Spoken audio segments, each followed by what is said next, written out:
Straight! Total, si Chihuahua, wala nang ginawa, puro imbisiga. Hindi totoo lang. Ako naman eh. Ako mas gusto ko servisyo eh. Mas gusto ko pa yung yung politiko na lagi nasa kalye. Yung maabot mo ng kamay mo. Yung kakatok sa'yo may dalang gamot. Yung kakatok sa'yo may dalang tenga. Yung pakikinggan ka. Totoo lang amin. Total, natulungan naman na natin siya eh.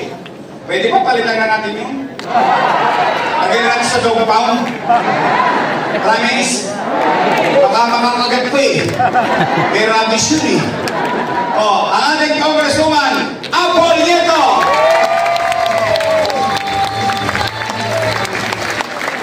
Mga taga-tres. Ngayon, bakit sila nagagalit sa akin? Lalo na yung congressman yung si Chihuahua. Maliit na aso, sila laki ng bibig ang buhaya ang bibig. Hindi, tingnan ninyo, bakit ba sila nangangamba? Sa totoo lang ha, may real talk lang tayo na eh. May real talk lang tayo. Tingnan nyo, kung ikaw ay naging mabuti sa iyong tungkulin at ginampanan mo ng maayos ang iyong responsibilidad, kahit hindi ka na makita ng tao, iboboto ka ulit ng taong bayan. Bakit sila nangangamba kayo? Bakit sila nagagalit?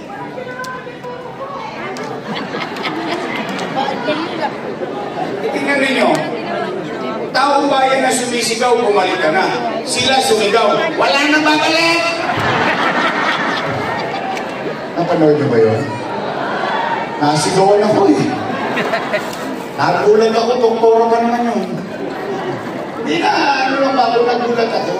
Bakit sila nangangamba? Bakit nila pinangungunahan ang desisyon ng taong bayan? Bakit? Sila ba may-ari ng pwesto niyan? Ang may-ari ng pwesto niyan ay taong bayan. Empleyado ka lang ng tao, every 3 years, nire-renew mo lang ang kontrata mo. Matapos ang kontrata mo ng 3 years, babalik ka sa tao, magpaparenew ka. Pag nirenew ka ng tao, another 3 years. After 3 years, expired ulit ang kontrata mo. Haharap ka ulit sa tao. After 9 years, kapag naging mabuti ka, ipopromote ka pa ng taong bayan. Eh ngayon, parang sila na may-ari ng pwesto, wala na raw babalik.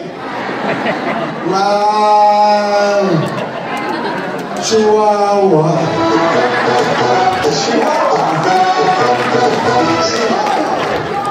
Hindi ba? Tingnan ninyo. Sige. Talakayin natin ng konti. Ano ba pinangangamba nila? Eh dapat, ang sinasabi ka lang nila, ano ang ginawa ninyo ng 3 taon?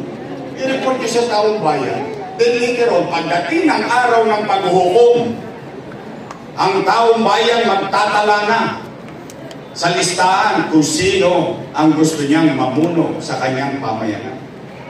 Eh tingnan ninyo, wawaglit lang ako na wala. Binago-bago na nila. Tingnan, tayo man lahat ang akala ba natin? Ito ba ang akala natin? Kaya natin sila binoto dahil kung ano yung nasimulan natin, itutuloy na lang nila. Tama mali? O, tingnan ninyo, 3 taon pa lang ako nawawala dito, dami na nilang binago. Unang-una, senior citizen. Saan ba senior citizen? Sige. 9, 10. Lulot-lulot ako. Yung iba sa inyo dito, inabot pa si Mayor Lacson. O Villegas na lang. Pag-itsi. O yan. Ano yung ibig sabihin? Sa hinaba-haba ng panahon ng pamumuhay ninyo sa Maynila, marami nang nagdaang mayor. For the first time in history, bumoto kayo ng batang mayor.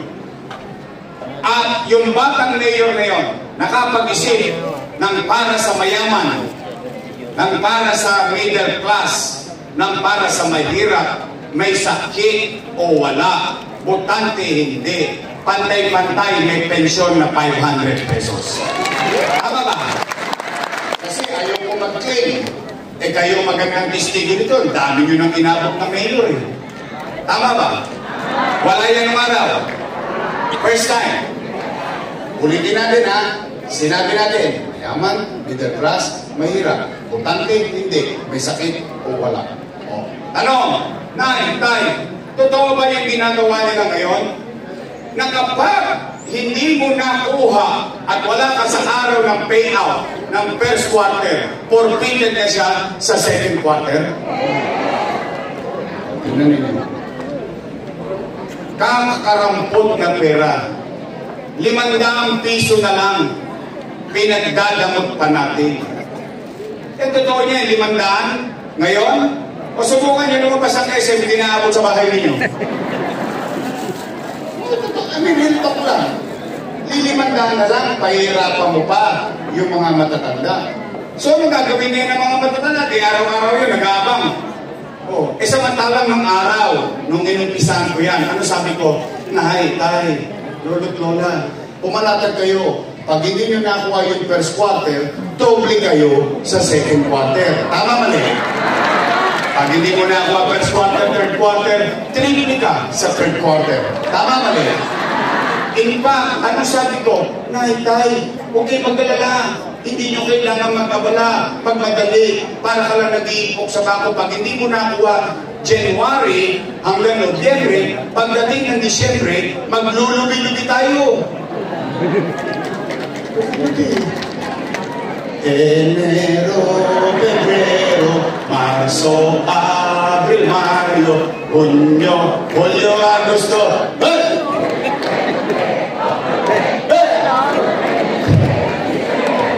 Lubi. Ganado kayo ah. Ibig sabihin, nung sinimulan natin yan, nung ginawa natin yan, panatag ang matanda kahit magkasakit siya sa araw ng payout, hindi siya kinakabahan. O ngayon, ano nangyayari? Doon sa bago nilang batas, binago-bago nila. Hindi naman kailangan baguhin. O ano nangyayari? Alam mo naman ng mga matatanda, malalapot ang lubo niyan. Maaga nagigising yan. E di siyempre nag-aalala yung matanda. O pagkagising sa umaga, saan pupunta yan? Chairman, balita. Alaws ka, lola. Uwi. Tulog. Gising ulit sa umaga. Pag gising sa umaga, saan na naman pupunta yan? Chairman, ano na? Lolo, wala pa. Eh, mamalas-malas mo. Yung matanda, tinawagan ng apo. Lola, pasyal ka naman dito sa Cavite, namimiss ka na namin. Lolo, pasyal ka naman sa Bulacan, namimiss ka namin. Yung pobreng matanda, tinawagan ng apo, namasyal. 2 days after, balik na Santa Cruz. Saan pupunta yun? Ano, Chairman, balita. Nakunay, nagkamigayang kahapon, wala ka.